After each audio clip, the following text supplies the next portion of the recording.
Cordial saludo, mi nombre es Luis Fernando Benítez. A continuación voy a presentarles mi proyecto, una segmentación del riesgo LAF para el Banco Amigo. Los objetivos del negocio son cumplir pues con las imposiciones que le pone la Superintendencia Financiera para segmentar sus clientes y productos bancarios.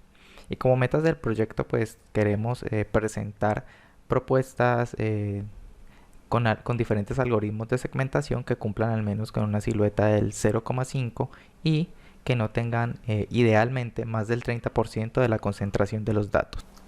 Los datos utilizados son provistos de manera anónima por Stradata, la empresa para la cual trabajo, y resumen pues un producto bancario con sus transacciones de colocaciones, captaciones, su frecuencia que se expresa en el promedio mensual y los valores de riesgo SIU. Hago una eliminación de valores duplicados, elimino valores vacíos, en general son muy pocos, entonces decido eliminarlos. Y entonces reviso una por una las variables. Por ejemplo, riesgo SIU, que es una variable muy importante y que me dice pues qué tan alto es el riesgo de que haya una alerta LAF. Para ese registro en particular, vemos que para medio alto concentra el 74% de los datos. Reviso valor que no existan valores negativos en estas variables transaccionales.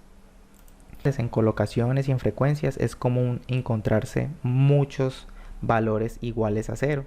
Eso es lo que estamos viendo acá, una alta concentración de ceros. Esto puede afectar de manera negativa el modelo, haciendo que o los datos se concentren en un solo clúster o tengamos unos coeficientes de silueta un poco bajos. En la limpieza de datos pues se realiza el mismo proceso que hemos visto, lo único que se agrega es eliminar los ceros o menos de cero para la suma de estas columnas, que son los movimientos financieros.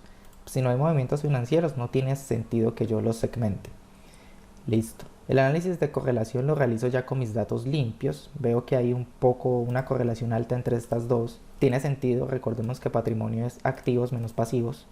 Y colocaciones débito y colocaciones crédito, pues también suelen estar relacionadas de acuerdo a las operaciones de ese tipo. Codifico el riesgo SIU de acuerdo pues con el orden y hago un análisis de PCA. Veo que con 2 PCA pues ya explico un 97% de los datos, un muy buen promedio. Intento sacar aparte unos PCA para unas variables en específico, no obtengo buenos resultados. Después de haber ejecutado la limpieza de los datos, defino las permutaciones. La permutación 1 incluye en general todos los datos pues importantes. La permutación 2 va sin frecuencias y la permutación 3 va sin las variables colocaciones débito, captaciones débito y su contraparte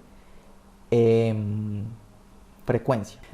Implemento DBSCAM, necesito sacar el mínimo de ejemplos. Este parámetro lo da pues la entidad bancaria y sugiere que el clúster más pequeño no debe tener menos del 2% de los datos.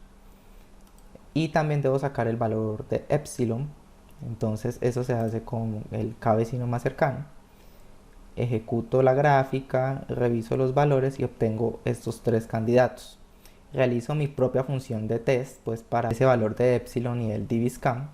Es algo muy parecido al grid search.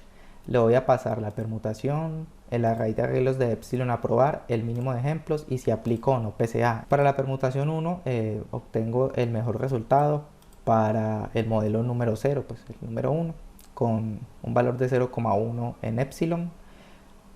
La silueta también es muy buena, del 0,96.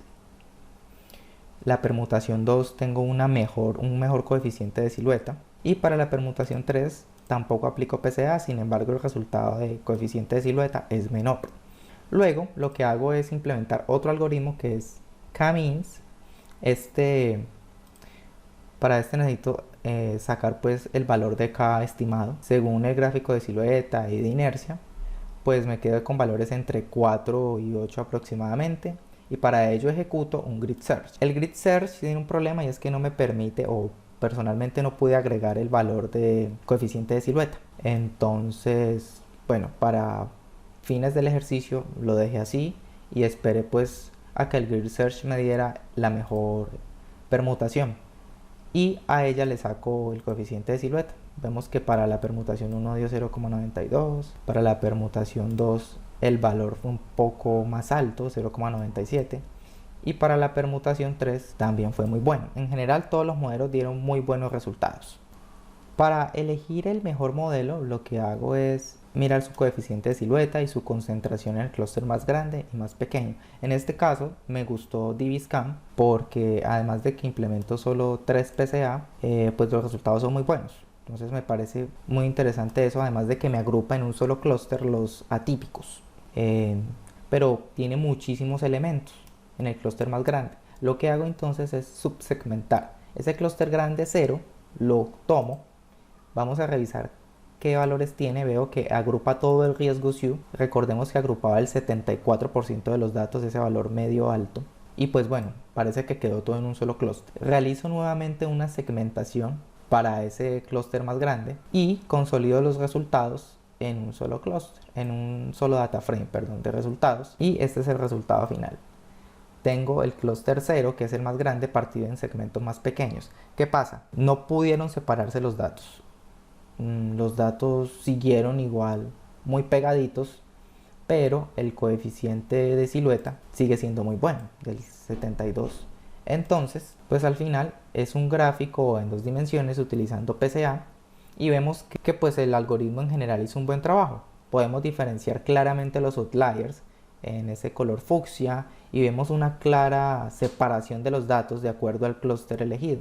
Ese clúster 0 podemos notar que sigue muy apeñuscado acá, aquí donde estoy señalando con el cursor, pues en realidad los datos, nuestras pruebas y el gráfico sí deberían estar ahí junticos. Como conclusión final del proyecto, no se logró el objetivo de tener el clúster más grande con menos del 30% de los datos. Para ello, ¿qué se puede hacer? Bueno, conviene hacer otra permutación quitando ese riesgo SIU, ya que vemos pues que es lo que está agrupando los datos. Sin embargo, ahí perderíamos pues una información importante de esos datos. En general, todos los modelos utilizados dieron un muy buen coeficiente de silueta. Y bueno, eso es todo. Agradezco mucho su atención.